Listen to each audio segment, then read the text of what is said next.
ఈ స్థితి రావణాసురుడికి కలగబోతోంది.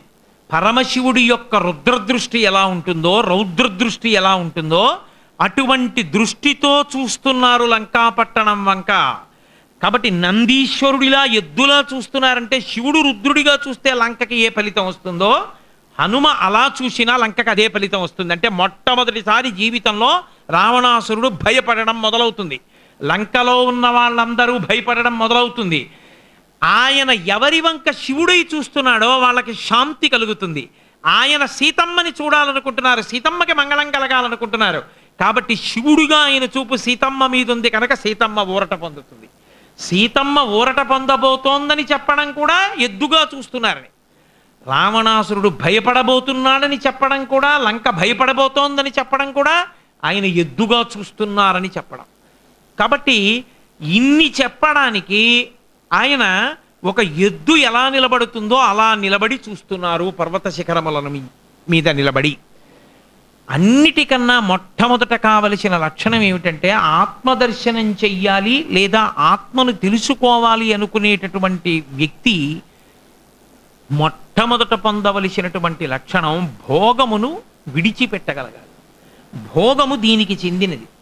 దీనికి భోగం ఇద్దాము అని మీరు అనుకున్నారనుకోండి, అసలు మీకు ధ్యానము అన్న మాట నిలబడదు. ఎందుకో తెలుసా అండి? ఏసీ వేసుకుని నేను ధ్యానం చేస్తాను అన్నారనుకోండి, నేను తప్పు పట్టను, మంచిదే. కానీ ఏసీ లేకపోతే ధ్యానం చేయలేను అని మీరు అన్నారనుకోండి, మీరు ఎప్పటికీ ధ్యానంలో పరిణతి పొందలేరు. ఏసీ ఎప్పుడూ ఉంటుందా? ఎక్కడ పడితే అక్కడ ఉంటుందా? ఎలా సంభవం అవుతుంది? అసలు మీకు ఏసీ తెలుస్తుంటే శరీరానికి ఇంకా మీరు ధ్యానంలోకి ఎక్కడ వెళ్ళారు? మీరు ధ్యానంలోకి వెళ్ళిపోయారని గుర్తు ఏమిటంటే మీ తొడ కింద పాము చేరినా మీకు తెలియకూడదు. మీ తొడ కింద పాము చేరినా మీకు తెలియకపోతే మీరు ధ్యానంలో ఉన్నారని గుర్తు. మీకు కరెంటు పోయింది, ఏసీ ఆగిపోయింది అని మీకు తెలిసిపోతే ఇంకా మీరు ధ్యానంలో ఎక్కడున్నారు? కాబట్టి ఏసీలో ధ్యానం మొదలు పెట్టడం తప్పు కాదు, ఏసీ పోతే ధ్యానం చేయలేకపోవడం తప్పంటండి. కాబట్టి భోగ తిరస్కారం ఎవడు చేయగలడో వాడే ధ్యానంలోకి వెళ్ళగలడు. అందుకే మీరు చూడండి, లోకంలో ఒక మాట చెప్తారు, గణపతి నవరాత్రులను వస్తాయి మనకి. గణపతి లావుగా ఉంటారు. మీరు మిగిలిన దేవతా స్వరూపాలను చూడండి, ఆయనంత పుష్టిగా ఎవరు ఉండరు, ఆయన ఒక్కరే అంత లావుగా ఉంటారు. ఎందుకుంటారో తెలుసా అండి? దానికి ఒక కారణం ఉంది. అందుకే స్థూలకాయం అని ఆయనకు బిరుదు, మంచి బొద్దుగా లావుగా ఉంటాడని. ఎందుకు ఉంచుతారో తెలుసా? అలా ఎప్పుడూ పిల్లలుగా ఉండిపోయేటటువంటి వాళ్ళు లోకంలో దేవతలలో ఇద్దరే, ఒకరు సుబ్రహ్మణ్యుడు, ఒకరు గణపతి. పిల్లలు పుష్టిగా ఉండాలి, సన్యాసి బక్కగా ఉండాలి. అది నియమం. ఎందుకో తెలుసా అండి? సన్యాసికి విపరీతమైన స్థూలకాయం వచ్చేసింది అనుకోండి, ఏమిటి నడుస్తాడు, ఏం ధర్మం పాటిస్తాడు, ఎక్కడ స్నానం చేస్తాడు, ఎక్కడ ఆసనం వేసి కూర్చుంటాడు? ఆయన ఎలా కుదురుతుంది? ఆయాసం వచ్చేది ఆయనకి, ఆయన ఇంకేమి పాదచారి అయి నడుస్తాడు. అందుకే సన్యాసి సన్నగా ఉండాలి, బాలురు బరువుగా ఉండాలంటే పుష్టిగా ఉండాలి అని శాస్త్రవాక్కు. ఇది మనకి నేర్పడానికి వినాయకుడు ఒక్కడే స్థూలకాయంతో ఉంటాడు, లేకపోతే ఆయన కర్మ, ఆయన ఒక్కరికి ఎందుకు అంత పెద్ద బొజ్జ హడావిడి అవన్నీ ఆయనకి. ఎవరు ఎలా ఉండాలో అలా ఉండాలి. అందుకే భోగ తిరస్కారము చెయ్యగలిగినటువంటి వాడెవడో వాడు మాత్రమే యోగిగా నిలబడగలుగుతాడు. భోగం గుర్తొచ్చి భోగం తెలిసిపోయింది అనుకోండి, ఆయన యోగిగా నిలబడడం అన్నది సంభవమే కాదు. అందుకే మహర్షి వెంటనే అంటారు, అథ వైఢూర్యవర్ణేషు షద్బలేషు మహాబల ధీర శల్యకల్పేషు విచచార యథాసుఖం. అక్కడ పచ్చిగడ్డి పెరిగింది పర్వతం మీద. పచ్చిగడ్డికున్నంత సంతోషం దేనికి ఉండదు. మీరు చూడండి, ఆబాలగోపాలము కూడా భోగానుభవంగా సంతోషించేది ఏదో తెలుసా అండి? పచ్చిగడ్డి మీద నడవడమే. సముద్ర కెరటాల్లో కాళ్ళు కడుక్కోవడం అందరికీ భోగం కాదు. చిన్నపిల్లాడు దూరంగా ఉండి ఒక్కడు కాళ్ళు కడుక్కునే ప్రయత్నం చేస్తే ఈడి చేస్తుంది సముద్రం. పచ్చిగడ్డి మీద పసిపిల్లాడు నడవచ్చు, పచ్చిగడ్డి మీద వృద్ధుడు నడవచ్చు, పచ్చిగడ్డి మీద యవ్వనంలో ఉన్నవాడు నడవచ్చు, పచ్చిగడ్డి మీద మధ్య వయస్కుడు నడవచ్చు. ఎవరు నడవనివ్వండి, ఎంత సంతోషంగా ఉంటుందో. గడ్డి మెత్తగా కాళ్ళకి తగులుతుంటే, నేను ఎప్పుడైనా కొన్ని ప్రదేశాలకు వెళ్ళినప్పుడు ఈ గడ్డి పెంచిన లాన్స్ ఉంటాయి, దీని మీద నడవరాదు అని ఉంటుంది. అయినా కూడా నేను 4 అడుగులు వేస్తుంటాను, ఎందుకంటే సుందరకాండ జ్ఞాపకం వచ్చి అడుగులు వేస్తూ ఉంటాను. మెత్తగా తగులుతుంటే అందున మీకు ప్రత్యేకించి హేమంత ఋతువులో తెల్లవారుజామున ఎప్పుడైనా పచ్చిగడ్డిలో నడిచారో మీకు ఒక గొప్ప అనుభూతి కలుగుతుంది. ఏమిటో తెలుసా అండి? వజ్రముల చేత మీ పాదములు అభిషేకింపబడతాయి. అదేమిటండి అంటారేమో, పచ్చగడ్డి యొక్క చివర్ల మంచు బిందువులు పడి సూర్యకిరణములు అప్పుడే లేత సూర్యకిరణములు పడుతుంటే వజ్రముల్లా మెరుస్తూ ఉంటాయి. అవి గడ్డి తడిగా ఉంటుంది. మీరు 10 అడుగులు నడిచేటప్పటికి అరికాలు పాదం అంతా తడిసిపోతుంది. ఆ తడిసిపోయిన అరికాళ్ళు పాదంతో పచ్చిగడ్డిలో నడుస్తుంటే చల్లగా గడ్డి మెత్తగా తగులుతుంటే ఎంత సంతోషంగా ఉంటుందో. పాపం వాటి జన్మాంతరంలో బూట్లు చెప్పులు తప్ప అంత మెత్తటివి ఎప్పుడైనా ఎరుగునా అవి. కాబట్టి అంత పచ్చగడ్డి మీద అవి తిరుగుతుంటే ఎంత మురిసిపోతాయో. ఆ మురిపేం వాటిది కాదు, మనసుది. కాబట్టి పచ్చగడ్డి భోగమునకు గుర్తు. ఈ భోగము పసిపిల్లాడి దగ్గర నుంచి వృద్ధుడి వరకు అందరూ అపేక్షిస్తారు. ఈ భోగాన్ని తిరస్కరించడమే పచ్చిగడ్డి మీద నడిచి తొక్కేయడం, దాని మీద దృష్టి లేకుండా పోవడం. పచ్చిగడ్డి తొక్కడమే తప్ప పచ్చిగడ్డి మీద నడుస్తూ ఇది ఇంత అందంగా ఉందని ఆగడం కాదు. పచ్చిగడ్డి మీద నడిస్తే ఇంత హాయిగా ఉందన్న విషయం స్ఫురణలో లేకుండా నడవగలగడం, అది భోగ తిరస్కారం చేయగలగడం. అందుకుని తిరుగుతున్నారు పచ్చిగడ్డి మీద. అందుకు లేకపోతే ఆయన గడ్డి మీద తిరిగారు అది కూడా సుందరకాండ మీద చెప్పాలా? అవసరమా అది మహర్షికి? అంటే అథ వైఢూర్యవర్ణేషు షాద్వలేషు మహాబల ధీర అన్న శబ్దం అందుకేశాడు. ధీహి అంటే బుద్ధి, బుద్ధి ఎందు రమిస్తున్నవాడు. ఆయన పరబ్రహ్మమునందు రమిస్తున్నాడు. ధీరస్సలిల కల్పేషు విచిచార యథాసుఖం. ఇప్పుడు ఆయన సంకల్పం చేశారు, నేను ఈ 100 యోజనముల సముద్రాన్ని దాటి వెళ్ళిపోతాను అని. బయలుదేరి వెళ్ళిపోయే ముందు ఒక శక్తి ఉంటుంది. యోగశాస్త్రమునందు ఒక రహస్యం. ఆ యోగశాస్త్రమునందు ఏం చేస్తారంటే, తాను ఎలా వెళ్ళాలనుకుంటున్నాడో, ఎక్కడికి వెళ్ళాలనుకుంటున్నాడో దానికి అనువైనటువంటి రూపాన్ని భావన చేసి ఆ రూపాన్ని పొందేస్తారు. ఇది ఎంతవరకు ఉంటుందంటే, ఒకానొక స్థితిలో భక్తి యందు కూడా ఈ భావన ఉంటుంది. పరమభక్తి తత్పరులైన వాళ్ళందరూ కూడా మీరు చూడండి, వాళ్ళు నాయికా స్వరూపాన్ని పొందేస్తారు. వాళ్ళు ప్రియురాలైపోయినట్టు, పరమేశ్వరుడు ప్రియుడైపోయినట్టు, పరమేశ్వరుడు ప్రియుడై వాళ్ళని పట్టుకోవడానికి వస్తున్నట్టు, వీళ్ళు ఆయనతో ఆడుకుంటున్నట్టు, వీళ్ళు ఆయనకి ప్రియురాలైనట్లు, భార్యాస్థానంగా కాదు ప్రియురాలుగా ఉన్నట్టు, నాయికగా నిలబడినట్టు వాళ్ళు భావన చేస్తూ కవిత్వాన్ని ఇస్తారు.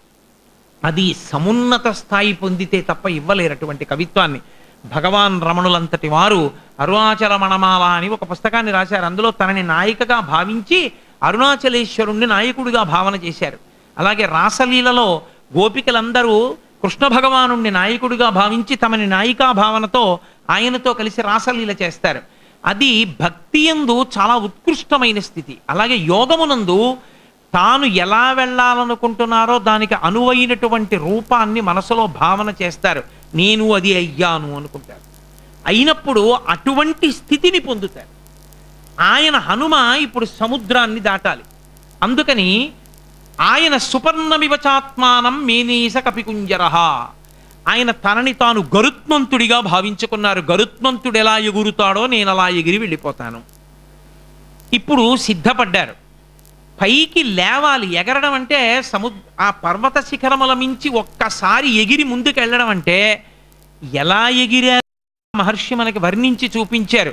ఏదో ఇలా నిలువుగా పైకి ఎగిరి ఆ తర్వాత ఏదో ఇలా అడ్డంగా పడుకుని అలా వెళ్ళినట్లుగా లేదు.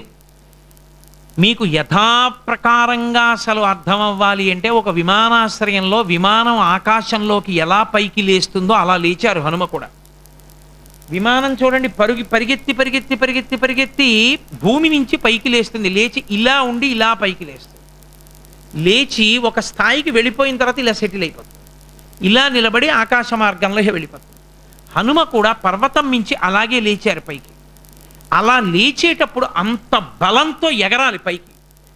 అలా ఎగరాలి అంటే ముందు కాళ్ళతో పాదాలతో పర్వతాన్ని బాగా తొక్కి పట్టి ఒక్కసారి పైకి ఎగరాలి.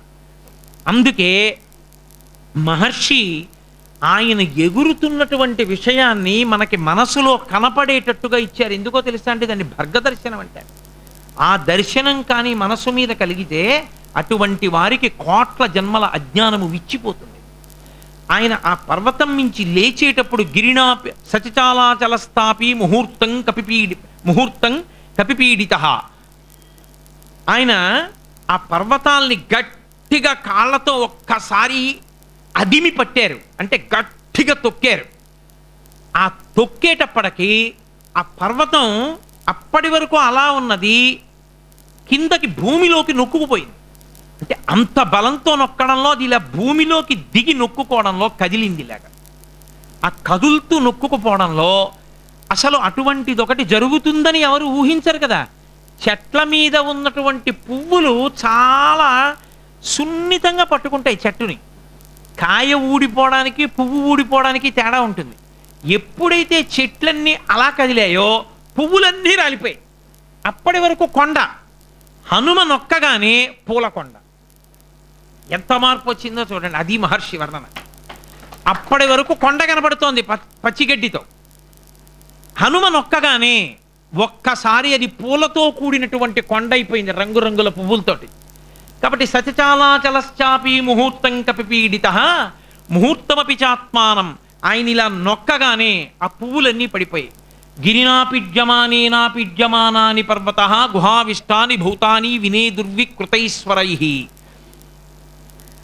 తాస్తథా సవిషైస్దష్ట కుపితైస్తైర్మహాశిలా జజ్జలు పావకో దీప్తా బిబిదుశ్చ సహస్రధా యాని ఔషధజాలాని తస్మిన్ జాతాని పర్వతే విషఘ్నాన్యపి నాగానాం నశేకుష్యమితుం విషం అన్నారే. ఇంకా గట్టిగా నొక్కారు. నొక్కేటప్పటికీ ఆ పర్వతంలో అక్కడక్కడ ఖాళీలు ఉంటాయి. పర్వతం అంటే అంతా ఏదో ఒక రాయి ఉన్నట్టుగా ఉండదుగా, అందులో గుహలు ఉంటాయి. ఇప్పుడు ఎప్పుడైతే పర్వతాన్ని నొక్కారో పర్వతంలో ఉన్నటువంటి ఖాళీ భాగాలన్నీ మూసుకుపోతున్నాయి. ఇలా నొక్కేసుకుంటుంది దగ్గరగా. ఈ గుహలన్నీ ఇలా నొక్కుకుపోతున్నాయి. ఇప్పుడు ఈ గుహలలో ఉన్నవి ఏమున్నాయి? పులులు, సింహాలు మొదలైనటువంటి ప్రాణులు ఉన్నాయి. అవి ఇంతకు ముందు హనుమ నడుస్తుంటేనే భయపడిపోయి ఇప్పటి వరకు చూడలేదు పర్వతం లాంటి ఈ ఆకారం ఏమి అని. ఇప్పుడు అవి గుహల్లో దూరిపోయాయి భయంతో.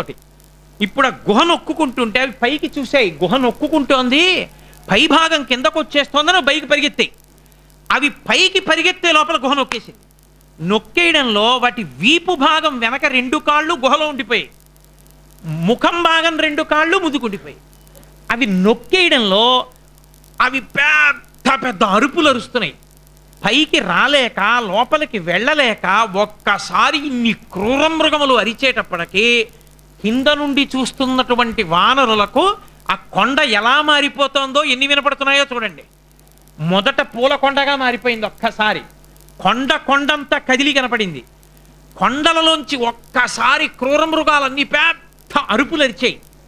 ఆ మరుక్షణంలో తాస్తథా సవిషైస్తష్టా కుపితైస్తై మహాశిలా జజ్వలు పావకో దీప్తా బిబిదుశ్చ సహస్రధా. ఇంకా నొక్కారాయన. నొక్కేటప్పటికి ఇప్పుడు పెద్ద పెద్ద గుహలు నొక్కుకుపోయాయి. తర్వాత చిన్న చిన్న కన్నాలు ఉంటాయి, వాటిలో పాములు వెళ్ళి పడుకుంటాయి పుట్టలో. ఆ చిన్న చిన్న కన్నాలు కూడా నొక్కుకుపోయాయి. నొక్కుకుపోయేటప్పటికి ఆ చిన్న చిన్న కన్నాల్లో పడుకున్న పాములు చుట్టలు చుట్టుకుని ఉన్నాయి. అరే కన్నం మూసుకుపోతోందని అవి భయపడిపోయి ఒక్కసారి పైకి వచ్చేద్దామని ప్రయత్నం చేశాయి. సగం పైకి వచ్చాయి, సగం లోపల ఉండిపోయింది. ఆ కలుగు మూసేసింది.